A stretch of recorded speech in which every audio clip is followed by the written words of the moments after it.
चलो good morning भाई। आज हम चैप्टर 4 की जो है एक महामैराथन क्लास देखेंगे जिसमें हम केवल रिवीजन पे चर्चा करेंगे। ठीक है, तो रिवीजन पे चर्चा करना है तो देखो ध्यान से देखो क्या देखते हैं। सबसे पहले हम देखते हैं फिजिकल क्वांटिटी क्या होती है। फिजिकल क्वांटिटी क्या होती है? फिजिकल क्वांटिटी जो है ऐसी क्वांटिटी होती है जिसके द्वारा फिजिक्स के नियमों को प्रदर्शित किया जाता है, उसे हम फिजिकल क्वांटिटी कहते हैं। फिजिकल क्वांटिटी को कैटेगराइज किया गया है दो बेस पे। एक तो क्या है, उनके ओरिजिन के बेस पे, दूसरा उनके डायरेक्शन के बेस पे। डायरेक्शन के बेस पे जो है जो फिजिकल क्वांटिटी होती है वो तीन टाइप्स की होती है। पहली फिजिकल क्वांटिटी होती है स्केलर, दूसरी होती है स्केलर फिजिकल क्वांटिटी, दूसरी होती है वेक्टर फिजिकल क्वांटिटी। एक क्वांटिटी इन दोनों के बीच में होती है जिसे हम बोलते हैं टेंसर फिजिकल क्वांटिटी। होता क्या है, जो स्केलर फिजिकल क्वांटिटी होती है इसमें केवल मैग्नीट्यूड होता है। क्या होता है? केवल मैग्नीट्यूड। इसमें केवल परिमाण होता है।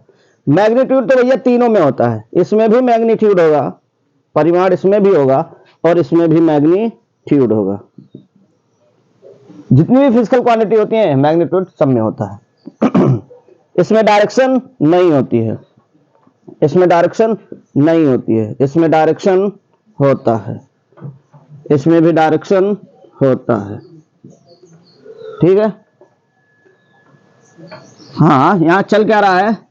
Chapter 04 motion in a plane, motion in a plane का महा रिवीजन का चल रहा है भैया, महा रिवीजन।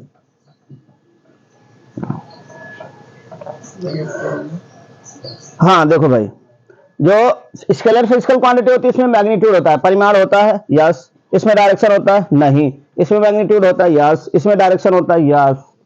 इसमें मैग्नीट्यूड होता है, यस। इसमें डायरेक्शन होता है, यस। जब टेंसर में और वेक्टर में मैग्नीट्यूड और डायरेक्शन, मैग्नीट्यूड डायरेक्शन दोनों होता है तो दोनों अलग क्यों है? अलग इसलिए है कि जैसे फिजिकल स्केलर क्वांटिटी जो है, स्केलर फिजिकल क्वांटिटी को हम जोड़ते हैं 2 2 4, मतलब अलजेब्रिक सम है। ये क्या है? अलजेब्राइक सम को फॉलो करते हैं। तो टेंसर वाला जो है ये भी अलजेब्राइक सम को फॉलो करता है, अलजेब्राइक सम। लेकिन जो वेक्टर फिजिकल क्वांटिटी होती है ये लॉ ऑफ वेक्टर एडिशन को फॉलो करता है, लॉ ऑफ वेक्टर एडिशन को फॉलो करता है। ओके, फिजिकल क्वांटिटी तीन प्रकार की, उनके डायरेक्शन के बेस पे। एक स्केलर फिजिकल क्वांटिटी, दूसरा वेक्टर फिजिकल क्वांटिटी, इनके बीच में एक तीसरी बनती है जिसे हम बोलते हैं टेंसर। अदिश, सदिश, प्रदिश। अदिश में केवल मैग्नीट्यूड परिमाण होता है, दिशा नहीं होती है और ये बीजगणितीय योग का पालन करते हैं। सदिश में दिशा होती है, परिमाण भी होता है और ये सदिश योग के नियम का पालन करती हैं। इसमें परिमाण होता है, दिशा होता है, लेकिन सदिश योग के नियम का पालन नहीं करती, इसलिए इन्हें टेंसर कहते हैं। जो वेक्टर फिजिकल क्वांटिटी होती है, जो वेक्टर फिजिकल क्वांटिटी होती है, इनके ऊपर हम एरो लगा के इसको प्रदर्शित करते हैं। और जो वेक्टर फिजिकल क्वांटिटी होती है एरो से होती है, एरो के पास मैग्नीट्यूड होता है। क्या होता है भैया? मैग्नीट्यूड। एरो के पास लेंथ होती है। क्या होती है? लेंथ। और इसके पास एक हेड भी होता है। क्या होता है? हेड। जो लेंथ होती है ये मैग्नीट्यूड को दिखाती है। किसको दिखाती है? मैग्नीट्यूड को। और जो हेड होता है वो डायरेक्शन को दिखाता है। किसको दिखाता है? डायरेक्शन को। सदिश राशियों को हम तीर के द्वारा प्रदर्शित करते हैं। तीर के पास एक लंबाई होती है और एक सिर होता है। सिर जो होता है वो दिशा को दिखाता है, डायरेक्शन को, और जो मैग्नीट्यूड होता है या लंबाई, लंबाई से हम मैग्नीट्यूड को, परिमाण को दिखाते हैं। फिर यहां से इसे ही वेक्टर बोलते हैं। ये वेक्टर की बात हो गई, तो यहां पे हम पढ़ते हैं टाइप्स ऑफ वेक्टर। क्या पढ़ते हैं? Types of vector. Types of vector. Types of vector में हम लोगों ने सबसे पहले पढ़ा इक्वल वेक्टर। क्या पढ़ा? Equal vector. इक्वल वेक्टर क्या पढ़ा भैया? Equal vector. इक्वल वेक्टर में जैसे एक वेक्टर ए है और दूसरा वेक्टर बी है, वेक्टर ए और वेक्टर बी है, दोनों की लंबाई सेम होगी, दोनों का मैग्नीट्यूड इक्वल होगा और दोनों की डायरेक्शन, तो इसे हम इक्वल वेक्टर बोलते हैं। अनइक्वल वेक्टर दूसरा क्या है? Unequal vector. Unequal vector unequal vector में इनका मैग्नीट्यूड भी अलग हो सकता है, मैग्नीट्यूड भी अलग हो सकता है। दोनों दो वेक्टर होंगे, दोनों की लंबाई अलग अलग हो सकती है, दोनों का डायरेक्शन भी अलग अलग हो सकता है, इसे हम अनइक्वल वेक्टर बोलेंगे। तीसरा हमने पढ़ा था पैरेलल वेक्टर। क्या पढ़ा था? Parallel vector. अगर दो वेक्टर हैं, दोनों वेक्टर की डायरेक्शन सेम है, दो वेक्टर है, दोनों वेक्टर की डायरेक्शन सेम, डायरेक्शन जो है नो दो वेक्टर है, दोनों वेक्टर का हेड, दोनों वेक्टर का हेड सेम डायरेक्शन में है, एक ही दिशा में है, तो इसको हम पैरेलल वेक्टर बोलते हैं। हाँ, अगर एक वेक्टर की डायरेक्शन इधर को है और दूसरे की जस्ट अपोजिट है, तब भी वो क्या है?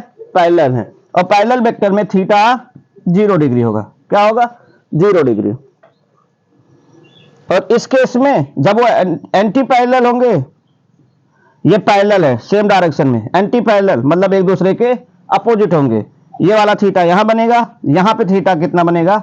180 बनेगा। एक वेक्टर हम लोगों ने पढ़ा था कोलिनियर वेक्टर। क्या पढ़ा था? Collinear vector. कोलिनियर का मतलब एक ही रेखा में, संरेखीय वेक्टर। संरेखीय, एक वेक्टर ए है और दूसरा वेक्टर बी है, ये क्या है? एक ही लाइन में अगर होते हैं तो उसको हम कोलिनियर वेक्टर बोलते हैं। ये चौथी बात हो गई। पांचवी बात क्या है? शून्य वेक्टर हमने पढ़ा था, जीरो वेक्टर। क्या पढ़ा था? Zero vector. जीरो वेक्टर के पास क्या होता है? मैग्नीट्यूड 0 होता है। जीरो वेक्टर के पास मैग्नीट्यूड 0 होगा और इसके पास जो डायरेक्शन होगी वो मनचाही डायरेक्शन होगी, हम जैसा लेना चाहें। डायरेक्शन जो होगी वो मनचाही डायरेक्शन, मनचाही दिशा, जिधर हम चाहेंगे उधर ले सकते हैं। ठीक है। फिर हमने जो है, फिर जो वेक्टर है, इन वेक्टर पे हमने पढ़ा था अलजेब्रा। क्या पढ़ा था?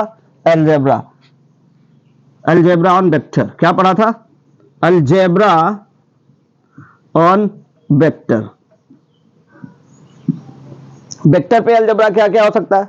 वेक्टर को जोड़ा जा सकता है, वेक्टर को घटाया जा सकता है, वेक्टर को गुणा किया जा सकता है। ये बातें हमने पढ़ी थी। पहला क्या पढ़ा था? पहला पढ़ा था सम ऑफ टू वेक्टर। क्या पढ़ा था? सम ऑफ टू वेक्टर्स। और जो इसमें पढ़ा था, इसमें हमने दो नियम पढ़े थे। कौन कौन थे भैया? पहला था लॉ ऑफ ट्रायंगल। क्या पढ़ा था? लॉ ऑफ ट्रायंगल, त्रिभुज का नियम। दूसरा पढ़ा था पैरेललोग्राम। Parallelogram method. जो ट्रायंगल वाला था उसमें क्या होता है? दो वेक्टर दिए गए हों, जैसे वेक्टर ए दिया गया है और दूसरा वेक्टर बी दिया गया है, तो ए प्लस बी निकालना होता था। नो, दिख नहीं रहा है।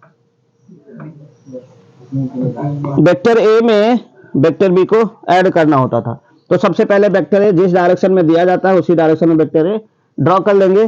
फिर वेक्टर बी जिस डायरेक्शन में दिया, जितने एंगल पे दिया है उतने डायरेक्शन पे हम वेक्टर बी को भी ड्रॉ कर लेंगे। पहले वाले वेक्टर के हेड में दूसरे वाले वेक्टर का टेल जोड़ देते थे, फिर पहले वाले की टेल और दूसरे वाले के हेड को मिला देते थे, तो यही वेक्टर आर होता था जो ए प्लस बी को दिखाता था। इसमें एक ट्रायंगल बनता है, इसलिए इसे लॉ ऑफ ट्रायंगल मेथड बोलते हैं। ओके, इतनी बात ओके। पैरेललोग्राम मेथड देखो, पैरेललोग्राम मेथड। इसमें क्या होगा? एक वेक्टर ए दिया है, एक वेक्टर ए दिया है, दूसरा वेक्टर बी दिया जाएगा, इसके बीच का जो ये जो हॉरिजॉन्टल से एंगल बना रहा है वो भी दिया जाएगा। मान लो थीटा दिया गया है, तो पहले वेक्टर से हम थीटा बनाते हुए दूसरा वेक्टर ड्रा करेंगे। ये वेक्टर बी है, थीटा डिग्री पे दिया था, थीटा बना लिया। अब ये जितनी लंबाई का ए वेक्टर है उतनी लंबाई का वेक्टर बी से एक दूसरा वेक्टर हम ड्रा कर लेंगे। फिर वेक्टर बी जितनी लंबाई का होगा और जितने एंगल पर दिया गया होगा ए के हेड पर से हम उतनी लंबाई का एक दूसरा वेक्टर बना लेंगे, वेक्टर बी, और ये हो जाएगा वेक्टर ए, ये हो जाएगा वेक्टर ए। इस तरह से देखो ये एक पैरेललोग्राम बन जाता है, समांतर चतुर्भुज बन जाता है। यहां पर समांतर चतुर्भुज का विकर्ण बना देते हैं, डायगोनल बना देते हैं, और वही जो है वेक्टर आर होता है इन दोनों का सम। समांतर चतुर्भुज की दो संलग्न भुजाएं किसी समांतर चतुर्भुज की दो संलग्न भुजाओं का विकर्ण उन दोनों वेक्टरों के जोड़ को प्रदर्शित करता है। इसमें एक समांतर चतुर्भुज बनता है, इसमें एक त्रिभुज बनता है, इसलिए बोलते हैं law of triangle and law of parallelogram. ये तो था ज्योमेट्रिकल मेथड से पढ़ा था। ये किससे पढ़ा था? ज्योमेट्रिकल मेथड से। एक मेथड होता है एनालिटिकल मेथड। कौन सा मेथड होता है? Analytical method. एनालिटिकल मेथड में यह है अपना एनालिटिकल मेथड। कौन सा है भैया? Analytical method. एनालिटिकल मेथड में क्या था? एक वेक्टर ए है और दूसरा वेक्टर बी है, इनके बीच का एंगल थीटा दिया जाएगा। तो इस वेक्टर के इक्वली वेक्टर बी से एक हमने ऐसे ड्रा किया था, दूसरा वेक्टर बी भी ऐसे ड्रा किया था। इस लाइन को ऐसे बढ़ा के यहाँ से एक परपेंडिकुलर ड्रा किया था। कुछ याद आ रहा है? तो इसकी जो वैल्यू निकल के आई थी वो मैं यहाँ लिख रहा हूँ। इसकी जो वैल्यू निकल के आई थी, तो यहाँ से जो रिजल्टेंट मिला था अपने को, वो मिला था vector r equal to under root A square plus B square plus 2ab cos theta. ये जो है ये इसे बोलते हैं एनालिटिकल मेथड। क्या बोलते हैं? Analytical method. डन। तो हमने ये देखा वेक्टर क्या होता है, वेक्टर कितने टाइप्स के होते हैं, वेक्टर को जोड़ते कैसे हैं, ये हमने देख लिया। फिर हम आगे बात करते हैं। डन ना? एक बार देख लो भाई ध्यान से। चल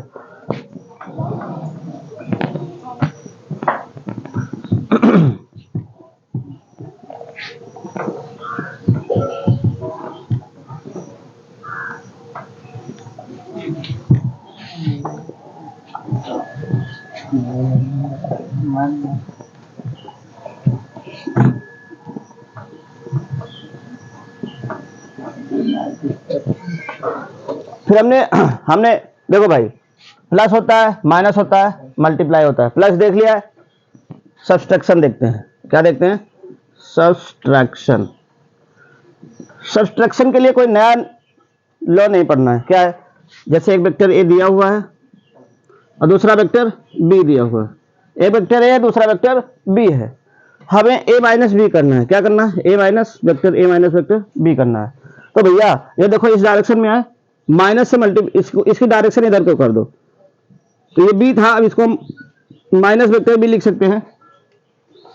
सिंपली पहले वेक्टर ए ड्रा कर लो, फिर वेक्टर ए के हेड में वेक्टर बी का टेल, और ये माइनस बी है, लिख लिया। अब पहले वाले के टेल से दूसरे वाले के हेड को मिला देंगे तो ये वेक्टर क्या बनेगा? वेक्टर आर बनेगा। और ये एक तरह से हम यहाँ पे क्या किए हैं? जोड़े ही है। ये जोड़ने वाला नियम ही तो था, तो जोड़ जैसा लिख लेते हैं, vector A plus minus vector B. अब यहाँ पे क्या आएगा? Vector A plus minus minus, और जो आंसर आएगा वो आपको माइनस का मिल जाएगा। मतलब जैसे हम जोड़ते हैं ठीक वैसे ही माइनस वाला करना है। माइनस वाले में जो है जिस भी वेक्टर को माइनस किया जा रहा है उसका क्या कर लेना है? Direction change. डायरेक्शन क्या कर लेना है? चेंज। जस्ट अपोजिट कर देना है, बिल्कुल 180 डिग्री घुमा दो भैया। ये हो जाएगा सब्सट्रैक्शन। सब्सट्रैक्शन हो गया। फिर हम देखते हैं मल्टीप्लिकेशन। क्या देखते हैं भैया? Multiplication of two vector. Multiplication of two vector. Multiplication of vector, two ना लिखो इसमें, यह टू टाइप से होता है। पहला क्या है? By scalar to vector, scalar to vector. दूसरा क्या है? Vector to vector, vector to vector. Multiply करते हैं। कोई वेक्टर है मेरे पास, जैसे भैया वेक्टर ए है, ये यहाँ बाई स्केलर का मतलब है कि इस वेक्टर को किसी स्केलर क्वांटिटी से हम मल्टीप्लाई करा रहे हैं। स्केलर क्या होता है? कोई अदिश राशि, जैसे कोई एक संख्या हो सकती है। तो ये संख्या मैंने मान लिया है कोई k है, 1 2 3 4 5 6 माइनस 1 2 3 4 5 6, मतलब कोई नॉन जीरो नंबर होता है। क्या होता है? Non zero number. जैसे ये वेक्टर ए है, इसकी है 5 मीटर मान लो, तो मैंने एक k इक्वल टू 2 से मल्टीप्लाई करा दिया, तो ये अब क्या बनेगा? 2a बन जाएगा। तो वहां पे जब किसी स्केलर से मल्टीप्लाई कराएंगे, किसी भी वेक्टर में अदिश राशि से गुणा कराया जाएगा, तो इस वेक्टर के पास जो मैग्नीट्यूड है, मैग्नीट्यूड में बढ़ोतरी हो जाएगी। तो 2 से करा दिया तो ये 2 टाइम्स हो जाएगा। अब ये क्या हो जाएगा भाई? 10 मीटर हो जाएगा। अगर ये k की जगह पे -1/2 से करा देते तो ये क्या हो जाता? डायरेक्शन बदल जाती और -5/2 हो जाता। माइनस का मतलब क्या है, डायरेक्शन बदल जाएगी। आप प्लस माइनस किसी से भी करवा सकते हो, बस केवल क्या है, आप जीरो से नहीं कराओगे। किससे नहीं कराओगे, जीरो से। अगर प्लस से करा रहे हो तो डायरेक्शन सेम रहेगी, मैग्नीट्यूड उतने टाइम्स बढ़ जाएगा। माइनस से करा रहे हो तो डायरेक्शन चेंज हो जाएगी। लेकिन जीरो से कराओगे तो वेक्टर का पूरा मैग्नीट्यूड जीरो हो जाएगा, मतलब वेक्टर का एग्जिस्टेंस ही खत्म, अस्तित्व ही खत्म, मतलब काम खत्म। तो ठीक है, तो स्केलर से वेक्टर को मल्टीप्लाई किया जा सकता है। Okay done. फिर वेक्टर टू वेक्टर, वेक्टर को वेक्टर में मल्टीप्लाई करते हैं तो दो टाइप से। एक देखो, अगर वेक्टर ए को और वेक्टर बी के साथ मल्टीप्लाई कराया जा रहा है और इधर मुझे क्या मिल रहा है, स्केलर क्वांटिटी मिल रही है। क्या मिल रही है, स्केलर फिजिकल क्वांटिटी। दो वेक्टर को मल्टीप्लाई करने से मिलने वाली राशि अदिश है। दो सदिशों को गुणा कराया और मिलने वाली राशि क्या है, अदिश है। तो इसको हम बोलते हैं डॉट प्रोडक्ट। क्या बोलते हैं, डॉट प्रोडक्ट। इसलिए यहां लगा देते हैं डॉट प्रोडक्ट। और एक वेक्टर ए है और दूसरा वेक्टर बी है, इन दोनों को मल्टीप्लाई कराया तो मुझे एक तीसरा वेक्टर मिला, तो इन दोनों को बोलते हैं क्रॉस प्रोडक्ट। मतलब दो वेक्टर को लेंगे, दोनों को हम मल्टीप्लाई कराएंगे और मिलने वाली राशि अगर अदिश है, स्केलर है, तो उसको बोला जाएगा डॉट प्रोडक्ट। और दो को मल्टीप्लाई कराया और मिलने वाली राशि वेक्टर हो गई, सदिश हो गए, तो उसको बोलते हैं वेक्टर प्रोडक्ट। क्या बोलते हैं, वेक्टर प्रोडक्ट। और यहां पे क्रॉस लगा है तो क्या बोलोगे, क्रॉस प्रोडक्ट। ओके डन, कोई डाउट तो नहीं। देखो भैया पहले डॉट को देखते हैं। डॉट वाले में क्या होता है, जैसे मान लो एक वेक्टर ए है अपने पास और दूसरा वेक्टर बी है अपने पास। दो वेक्टर हैं, वेक्टर ए एंड बी, इनके बीच का एंगल थीटा है। तो इन दोनों के बीच से अगर मैं कहूं आपसे डॉट प्रोडक्ट निकालो तो क्या होता है, A dot B equal to क्या होता है, इन दोनों वेक्टरों का मैग्नीट्यूड जितना होगा, परिमाण, वो प्लस इनके बीच का जो थीटा है उसकी कॉस थीटा। दो वेक्टरों का डॉट प्रोडक्ट उन वेक्टरों के परिमाणों तथा उनके बीच बने कोण की कोज्या के गुणनफल के बराबर होता है। A dot B equal to A B cos theta. यहाँ पे ये स्केलर है तो इसकी डायरेक्शन वगैरह की कोई चिंता ही नहीं है, ठीक है। ओके, इसकी प्रॉपर्टी है कुछ, इसकी क्या है, प्रॉपर्टी है। एक तो ये कम्यूटेटिव होता है। क्या होता है, कम्यूटेटिव। क्या होता है, कम्यूटेटिव। कम्यूटेटिव का मतलब होता है क्रम विनिमय, क्रम को बदल दिया जाए। मतलब चाहे तो हम ए डॉट बी करा दें और यही बराबर होगा, चाहे तो आप बी डॉट ए करा दो, कोई डाउट तो नहीं। ये डिस्ट्रीब्यूटिव भी होता है। क्या होता है, डिस्ट्रीब्यूटिव भी होता है। ये डिस्ट्रीब्यूटिव भी होता है। क्या होता है बाबू, ये डिस्ट्रीब्यूटिव भी होता है। डिस्ट्रीब्यूटिव कैसे होता है, ध्यान से देखना, ये डिस्ट्रीब्यूटिव भी होता है। डिस्ट्रीब्यूटिव का मतलब बंटना, डिस्ट्रीब्यूट होना, सबके साथ होना, वितरित होना। क्या है इसकी हिंदी, वितरित होना, वितरित होना। ए और यहां पे हमने लिखा रखा है ए डॉट बी प्लस सी, तो ए इसके साथ भी डिस्ट्रीब्यूट, इसके साथ भी। ये क्या बनेगा, vector A plus vector A dot, अरे भाई बहुत तेजी के साथ ना चलो यार, vector A dot vector B plus vector A dot vector C, distribute भी हो गया। चलो तीसरा क्या होता है, तीसरा क्या होता है भाई, देखो अगर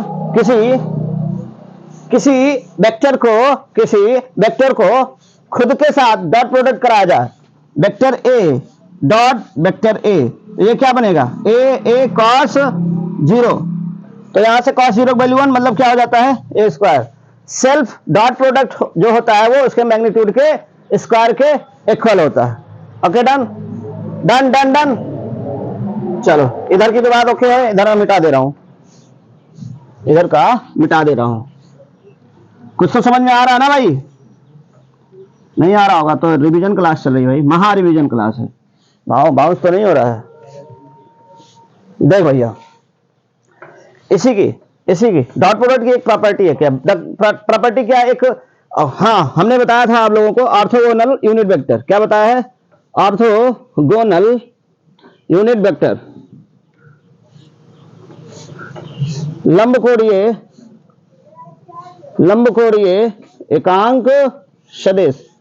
ये क्या होता है, जैसे हम 3D पढ़ते हैं, X Y Z, this one is X, ये वाई ये जेड। एक्स को हम दिखाते हैं आई कैप से, वाई को जे कैप से, जेड को के कैप से।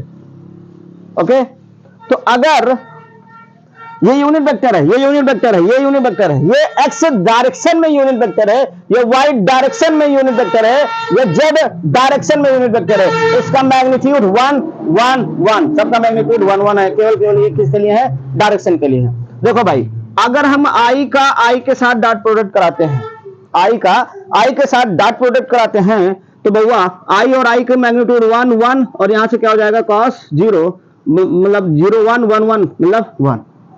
आई का आई के साथ डॉट प्रोडक्ट 1, जे का जे के साथ डॉट प्रोडक्ट 1,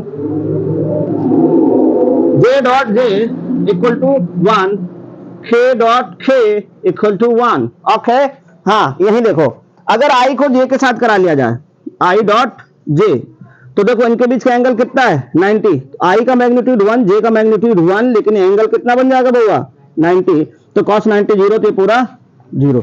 ऐसे ही जे और के का, जे डॉट के 0, ऐसे ही के डॉट आई इक्वल टू 0। अब देखो ध्यान से, बहुत गौर से देखना बाबू, बहुत गौर से देखना, डॉट प्रोडक्ट को हम यही खत्म कर रहे हैं। देखना, जैसे मेरे पास एक वेक्टर है, इसके पास एक्स आई प्लस x1 आई y1 जे प्लस z1 के, मान लो कोई वेक्टर है x1 y1 z1 की वैल्यू होती है 2 3 4 5 हो, -1 2 3 4 5, कुछ ना कुछ होगी, ठीक है, कुछ ना कुछ होगी, मैं केवल एक सिंपली कर रहा हूं x y z। और वेक्टर बी भी जो है उसके पास x2 आई प्लस y2 जे प्लस z2 के, कुछ इस तरह से है, कुछ इस तरह से है। मुझसे कोई कह रहा है कि सर ए डॉट बी कराओ, क्या कराओ ए डॉट बी, तो भैया कुछ नहीं करना है, हमें डॉट प्रोडक्ट में कुछ करने नहीं होता, आंख बंद करना होता। क्या करना होता? आंख बंद करके किसको याद करना होता? आई मेरे भगवान, जे से जय बजरंगबली। आई को आई से करा देना, आई को आई से करा देना, जे को जे से करा देना, के को के से करा देना। आई को आई से कराओगे तो x1 और x2 आ जाएगा, क्या आएगा x2, मतलब यहाँ कोई संख्या दी रहेगी 2 और 3, तो 3 दूनी 6 हो जाएगा, इस तरह से हो जाया करेगा। और भैया जे के पास, जे को जे से कराओगे तो क्या होगा y1 y2, के को कराओगे तो क्या होगा z1 z2। ये हो जाता है डॉट प्रोडक्ट, एकदम आसान, कुछ करने नहीं, केवल आई को आई से, जे को जे से, के को के से, मारो और आगे बढ़ो। ओके डन, ये रहा डॉट प्रोडक्ट। अब हम आते हैं क्रॉस प्रोडक्ट पे। क्रॉस प्रोडक्ट क्या कह रहा है कि दो वेक्टर को अगर आप क्रॉस प्रोडक्ट करा रहे हो तो तीसरा जो मिलेगा वो भी एक वेक्टर मिलेगा, उसके पास मैग्नीट्यूड होगा, उसके पास डायरेक्शन होगा। ध्यान से देखेंगे, vector A cross vector B equal to ये क्या होगा ए बी साइन थीटा, क्या होगा, जैसे वेक्टर ए दे रखा है, इधर वेक्टर बी दे रखा है, इनके बीच का एंगल थीटा है, इनके बीच का एंगल थीटा है, तो ए डॉट बी क्रॉस बोलो यार, cross A cross B, A B sine theta, और ये वेक्टर है, इसके पास डायरेक्शन होगी, तो ये एक यूनिट वेक्टर है जो डायरेक्शन के लिए होती है। और ये जो यूनिट वेक्टर होता है इसकी डायरेक्शन हम कैसे निकालते हैं? राइट हैंड, किससे निकालते हैं भैया? राइट हैंड रूल से। किससे निकालेंगे बाबू? राइट हैंड रूल से। कैसे? अगर वेक्टर ए क्रॉस बी करना है तो ए पे हाथ रखो, बी की तरफ जाओ, ए से बी डायरेक्शन बाहर की ओर, या फिर ए इधर है, ए इधर है, ये वेक्टर ए है, ये वेक्टर बी है, तो ए से बी जा रहे हो, ए से बी डायरेक्शन ऊपर की ओर जाएगी, डायरेक्शन ऊपर की ओर जाएगी, तो ये जो यूनिट वेक्टर है ये केवल डायरेक्शन के लिए है। ठीक है, कुछ प्रॉपर्टी देखते हैं इनके क्या देखते हैं? प्रॉपर्टी देखते हैं, ध्यान से देखना। ए क्रॉस बी ये कभी इक्वल नहीं होगा बी क्रॉस ए के। रीजन देख ले बउआ, ए क्रॉस बी, ए से बी डायरेक्शन ऊपर, लेकिन बी क्रॉस ए, बी से ए डायरेक्शन नीचे, तो ऊपर वाला कभी क्या नीचे वाले के बराबर हो सकता है? नहीं, ऊपर वाला मेरा भगवान है, मेरा सब कुछ है, नीचे वाला क्या है? नीचे वाला कुछ नहीं है, स्वार्थी है। नीचे वाला मेरा दोस्त जो भी होगा, मेरे साथ जो भी होगा, नीचे वाले तुम लोग भी मेरे क्या हो? कुछ नहीं हो, मेरा ऊपर वाला सब कुछ है। तो ऊपर वाला बराबर है नीचे वाले के? नहीं, मैं अपने शब्द को वापस लेता हूं, ऊपर वाला भी सब कुछ है और नीचे वाला भी सब कुछ है यार, मैं अपने शब्द को वापस लेता हूं। तुम ही लोग तो सब कुछ हो मेरे, तुम ही मेरे मंदिर, तुम ही मेरे पूजा, तुम ही मेरे देवता, तुम ही सब कुछ हो, तुम ही मेरे मीत हो, हैं? चलो ठीक है, कहने का मतलब मैं अपने शब्द वापस ले रहा हूं भाई, मैं अपने शब्द वापस ले रहा हूं। ओके, तो A cross B equal to is not equal to B cross A, मतलब ये कम्यूटेटिव नहीं होता है, ये कम्यूटेटिव नहीं होता है। हाँ, दूसरा देखो, क्या ये डिस्ट्रीब्यूटिव होता है? डिस्ट्रीब्यूटिव होता है, यस, यस यस यस, ये डिस्ट्रीब्यूटिव होता है। Vector A cross vector B plus vector C, तो A vector A cross vector B plus A इसके साथ भी बढ़ गया, बी के साथ, ए बी के साथ भी बढ़ गया, ए सी के साथ भी बढ़ गया, vector A cross vector C, ये डिस्ट्रीब्यूटिव भी होता है। इतनी बात ओके है? समझो भाई समझो, इतनी बात ओके है? ओके है तो समझो। चल भाई चल चल चल, हाँ दो प्रॉपर्टी हो गई ना, तीसरी प्रॉपर्टी देखो, किसकी? क्रॉस प्रोडक्ट की।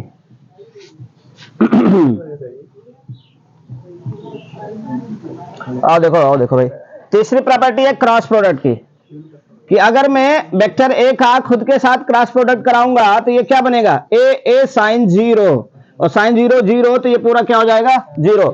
किसी वेक्टर का सेल्फ के साथ क्रॉस प्रोडक्ट जीरो, किसी वेक्टर का सेल्फ के साथ डॉट प्रोडक्ट उसी का स्क्वायर, उसके मैग्नीट्यूड का। ओके, चौथी प्रॉपर्टी देखो, लंबकोणीय एकांक वेक्टर का cross product, orthogonal unit vector.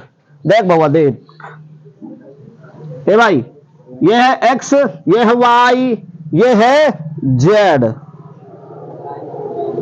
x वाले को i, y वाले को j, z वाले को k। यहां पे देखो,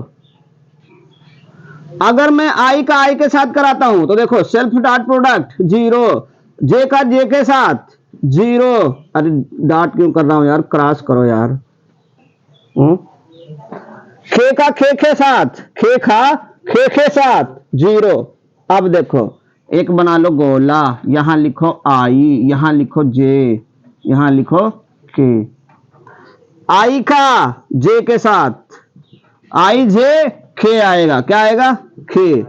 j का k के साथ, j का k के साथ आएगा i, और उसके बाद k का i के साथ, k का i के साथ क्या बनेगा? j। ये है property of cross product. Okay okay okay okay,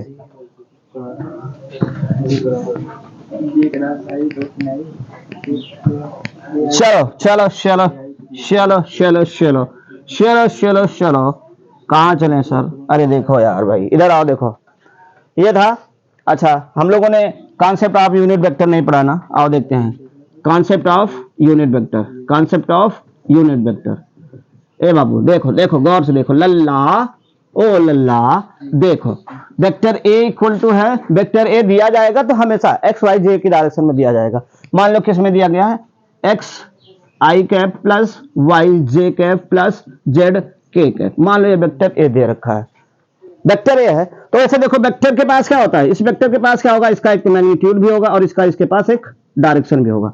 vector A के पास दो चीजें होती हैं, उसका मैग्नीट्यूड और उसका डायरेक्शन। यूनिट वेक्टर बना दिया ना, यूनिट वेक्टर का मतलब क्या होता है? केवल डायरेक्शन है, उसका मैग्नीट्यूड 1 है। अच्छा देखो, मैग्नीट्यूड से अगर मैं डिवाइड कर देता हूं इसे मैग्नीट्यूड से डिवाइड कर दिया तो ये मर जाएगा यहाँ पे। यूनिट वेक्टर ए बराबर क्या होता है? Vector A by mod of vector. आपसे कोई वेक्टर दे देगा, पूछेगा कि इसका यूनिट वेक्टर बना के दिखाओ, इसका यूनिट वेक्टर बना के दिखाओ, तो भैया ये जो वेक्टर है ना, इसका पहले तो मॉड निकालो। मॉड कैसे निकालते हैं? कोई वेक्टर अगर दिया जाए तो उसका मॉड निकालो। मॉड कैसे निकालते हैं? मॉड बोले तो मैग्नीट्यूड, मतलब एक्स वाई जे के साथ, आई जे के साथ जितनी भी चीजें रखी हैं उनका स्क्वायर करके जोड़ दो। जैसे आई के साथ क्या है? एक्स का स्क्वायर प्लस वाई का स्क्वायर प्लस जेड का स्क्वायर। ये क्या निकल के आ गया? परिमाण, मतलब मैग्नीट्यूड किसी वेक्टर का। अब इसी से डिवाइड कर दो तो यूनिट वेक्टर निकल आएगा। क्या निकल आएगा? X I Y J plus Z K, divide किया under root X square plus Y square plus Z square, ये आपका बन गया है यूनिट वेक्टर ए। ठीक है ना? यहीं पे आपका vector analysis finished. Vector analysis finished होने के बाद हम पढ़ते हैं प्रोजेक्टाइल मोशन, जिसे हम बोलते हैं हिंदी में प्रक्षेप गति। क्या बोला जाएगा भैया? प्रक्षेप गति। देखो बहुत गौर से देखना। डन?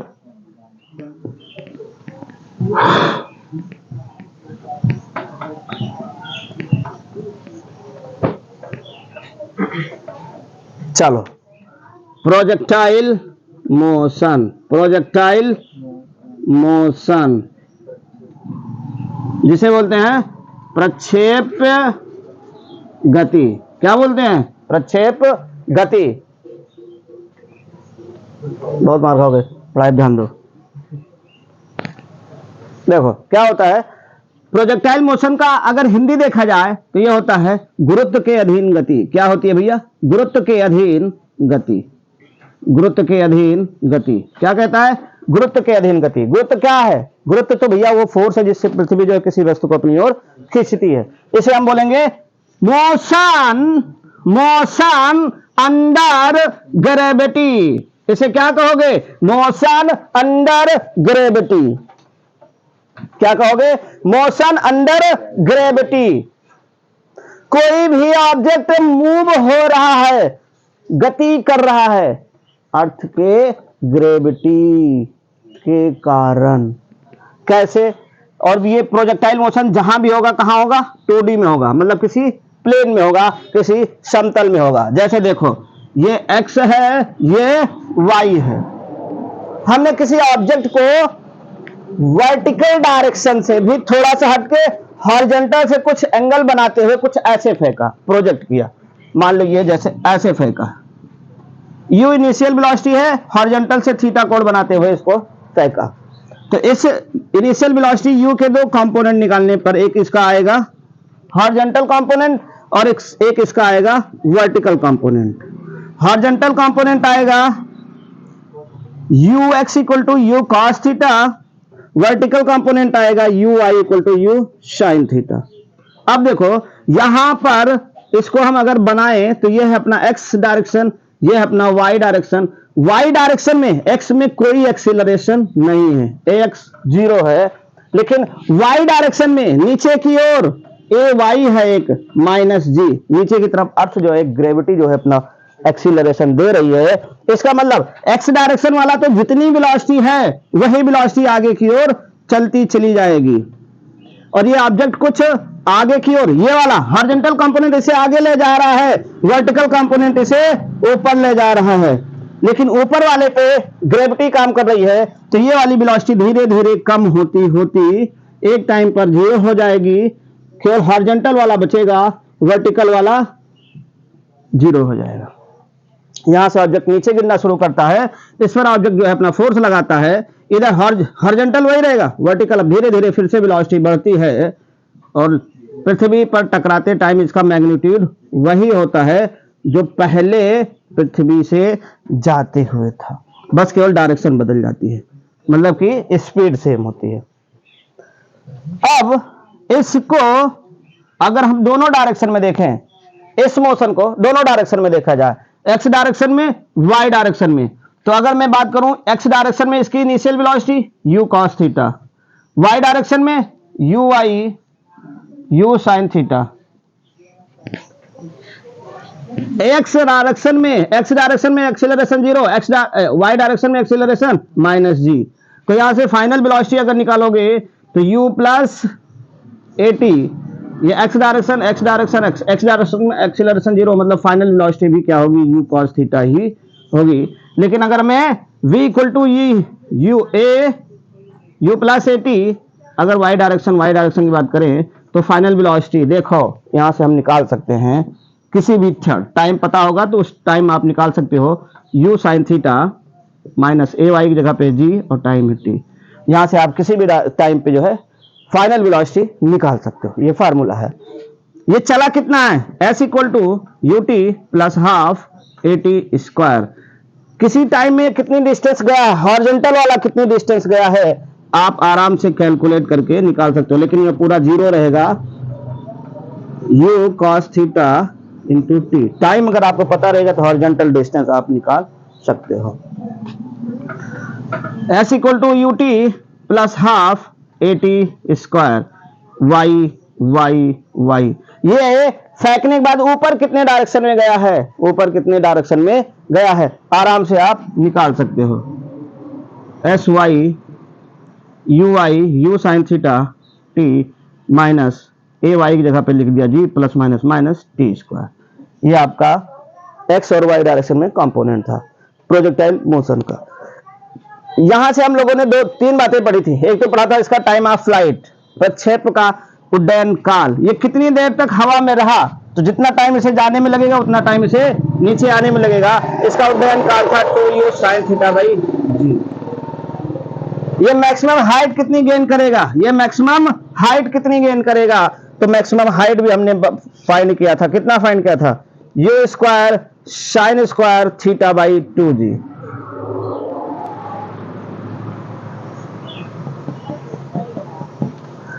रेंज हमने फाइंड किया था, क्या फाइंड किया था, u square sine 2 theta by ji.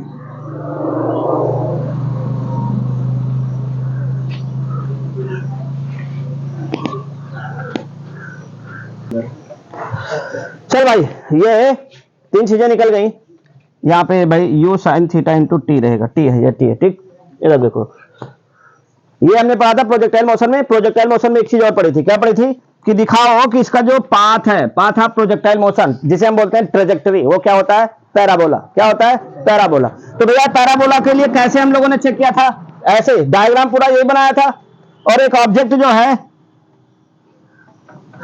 Project किया गया है, एक्स कंपोनेंट वाई कंपोनेंट में से निकाला था, और एक टाइम मैंने सिलेक्ट कर लिया था, टी टाइम पे ये एक्स में कितना जा रहा है, वाई में कितना जा रहा है, इसी फार्मूले पे रख के कैलकुलेट हो गया था।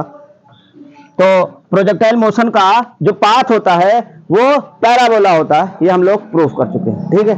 तो ये प्रोजेक्टाइल मोशन भी अपना महारिविजन के अंदर खत्म होता हुआ। अब हम बात करते हैं रिलेटिव वेलोसिटी। किस पे बात करते हैं, रिलेटिव वेलोसिटी पे।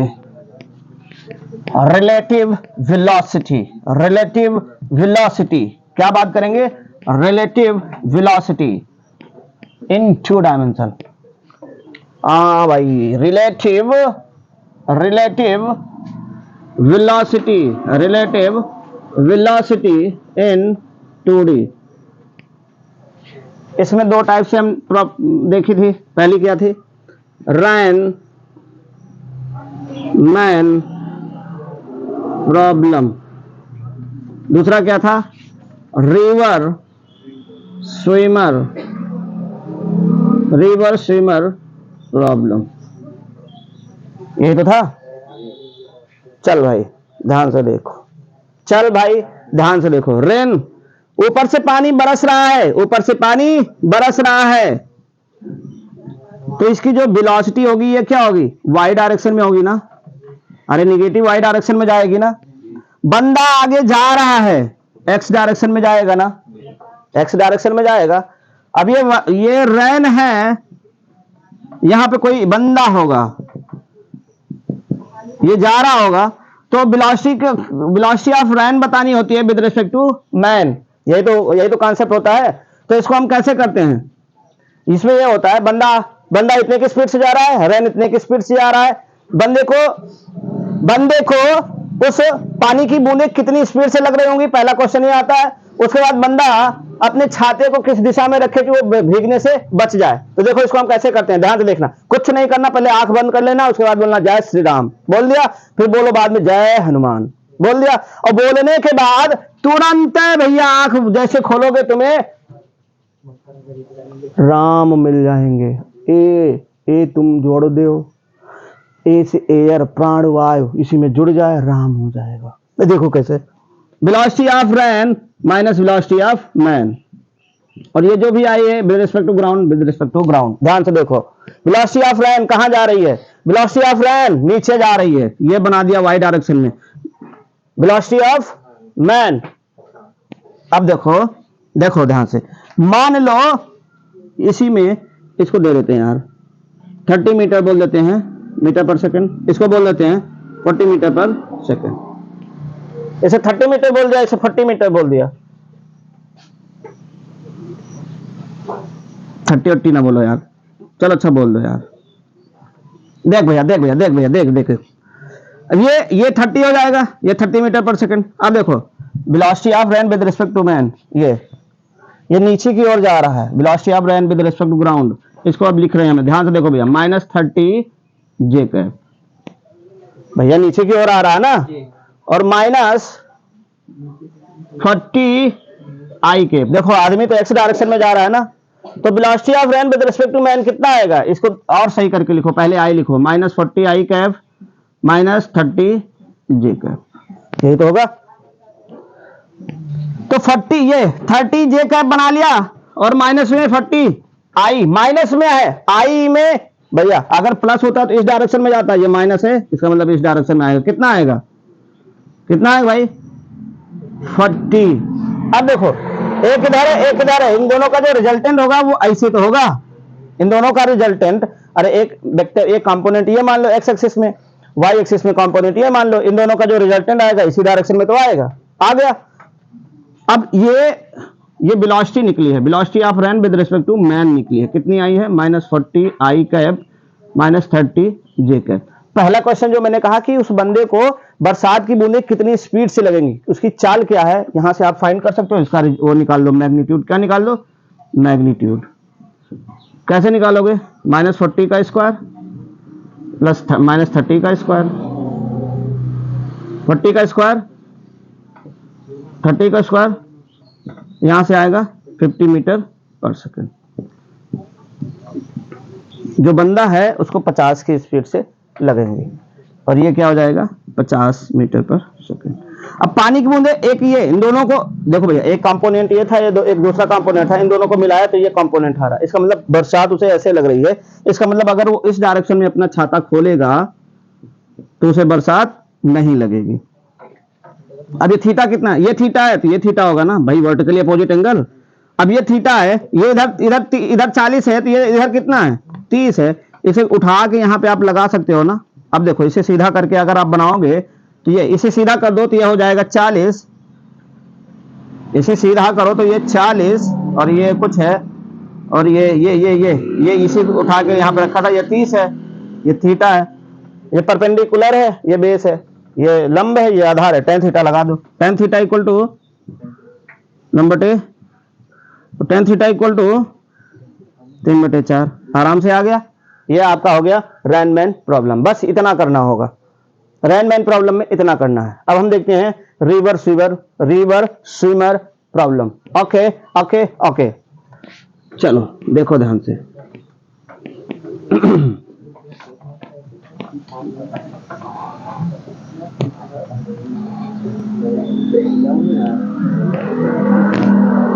चलो रिवर स्विमर प्रॉब्लम। जय नदी है, नदी बही जा रही है, राम नाम नदिया सुगन बही जाए रे, राम नाम नदिया सुगन बही जाए रे। ए भैया ये नदी बही जा रही है, क्या हो रही है, नदियां बही जा रही है और हम भी उसी के साथ बहे जा रहे। नदी जो बह रही होगी, नदी की वेलोसिटी ऑफ रिवर, और ये जो नदी की वो दी जाएगी speed with respect to ground होगी। यहां से इस वाले पॉइंट से एक बंदा रिवर में घुस रहा है और इसकी वेलोसिटी दी जाएगी, वेलोसिटी ऑफ स्विमर, ये भी किसके रिस्पेक्ट में दी जाएगी विद रिस्पेक्ट टू ग्राउंड।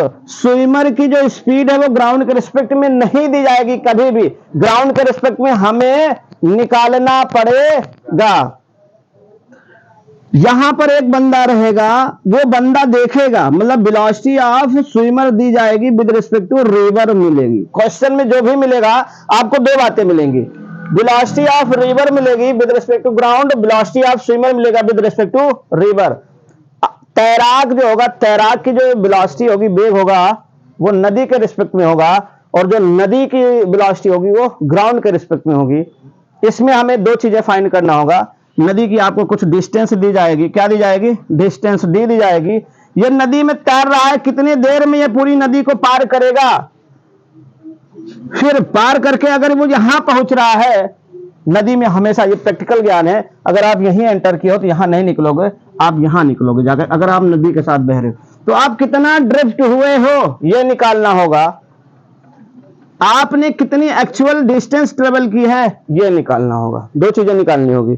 ठीक, कैसे निकालते हैं, तो velocity of swimmer with respect to ground कैसे निकालोगे, velocity of swimmer minus velocity of river. तो यहां से ग्राउंड, यहां से ग्राउंड, देखो वेलोसिटी ऑफ एसआर दिया रहेगा, तो वेलोसिटी ऑफ एसजी कैसे निकालोगे, वेलोसिटी ऑफ ये यहीं रहने दो, इसको इधर ले आओ, S R plus velocity of R G. ये आप तो फंडामेंटल कॉन्सेप्ट है कैसे आता है। आप जब भी सॉल्व करेंगे वेलोसिटी ऑफ स्विमर निकालेंगे। क्या निकालेंगे? Velocity of swimmer. कुछ नहीं करना, आंख बंद कर लेना है। जो नदी होगी नदी की वेलोसिटी ले लेना, और जो स्विमर है स्विमर की वेलोसिटी ले लेना। क्या ले लेना? स्विमर की वेलोसिटी ले लेना। आराम से ये दोनों को जोड़ देना। अरे ये भैया ये देखो, ये स्विमर की रिवर के और रिवर की, ठीक। ये ना करना, कुछ ना करना। क्या करना? Velocity of swimmer with respect to ground. क्या करना है? ये कितना ऊपर की डायरेक्शन में जा रहा है इतना लिख लेना। मान लो ये बंदा तैरना शुरू करता है 40 के स्पीड से। कितने की? 40 मीटर पर सेकंड से। तो यहां पे लिखते हैं आप 40, और ये किस डायरेक्शन में है? वाई। तो यहां पे लिखते जे के। और नदी इधर की ओर बही जा रही है कितने की स्पीड से? मान लेते 30 kilometre per hour. 40 kilometre per hour लिखो यार, किलोमीटर पर आवर। और डिस्टेंस मान लो दिया रखा हो 50 किलोमीटर। कितना दे रखा है? 50। ठीक है, तो 40 जे के प्लस 30 आई के, यही लिख लिया। अब हमसे जो टाइम पूछा है, टाइम देखो भैया, टाइम निकालने के लिए डिस्टेंस को, अब ये देखो भैया, अगर पूरे को लोगो आई जे के रूप में तो ये क्या होगा? वेलोसिटी। लेकिन अगर हम केवल 40 को उठाने हो, केवल 30 को उठाने, तो ये क्या होगा? स्पीड या चाल, मैग्नीट्यूड हो जाएगा ना। ये 40 क्या है? चाल है। कौन से डायरेक्शन में? वाई, जे डायरेक्शन में। तो देखो जे डायरेक्शन में तो ये दूरी है। अब टाइम निकालना है तो चाल बराबर क्या होता है? दूरी बटा, तो चाल है 40 का, दूरी है 50 का, टाइम मान लिया टी का। टी को इधर करके आराम से टाइम निकाल सकते हो। ओके, अब देखो जब टाइम मिल जाएगा तो इधर वाली स्पीड हमें पता है, इधर वाली स्पीड पता है। इस वाली स्पीड का इस टाइम के साथ मल्टीप्लाई कर दोगे तो यहां से वो यहां के बीच की दूरी मिल जाएगी कि वो यहां की जगह पे कितना आया, मतलब ये ड्रिफ्ट मिल जाएगा। क्या मिल जाएगा? ड्रिफ्ट। अब हमें ये वाली दूरी तो पता है, ये वाली दूरी पता है, ये वाली दूरी ड्रिफ्ट से निकाल लूंगा। उसके बाद इन दोनों का मल्टीप्लाई कर दिया, वो अंडर रूट में करके ऐसे, इतने का स्क्वायर प्लस इतने का स्क्वायर, तो ये जो निकलेगा वो एक्चुअल डिस्टेंस निकलेगी। क्या निकलेगी भैया? एक्चुअल डिस्टेंस निकलेगी। और यहीं पर आपका चैप्टर 4 समाप्त होता है, द एंड होता है, जिसका नाम था मोशन इन अ प्लेन। और हमने जो है आज एक महामैराथन क्लास पढ़ी है चैप्टर 4 के लिए। महामैराथन क्लास में रिवीजन लिया है। क्या लिया है? Revision class. रिवीजन क्लास को आप देखिए, आपको कैसी लगी है आप हमें कमेंट करके बताइए। आपका स्वागत है, आपके कमेंट का मोस्ट वेलकम है। दूसरी बात क्या है भाई, आज जब आप ये रिवीजन क्लास देख रहे हैं, इसके जस्ट दूसरे दिन आपको इसी YouTube चैनल पे 5वें चैप्टर की शुरुआत कराई जाएगी, जिसका नाम है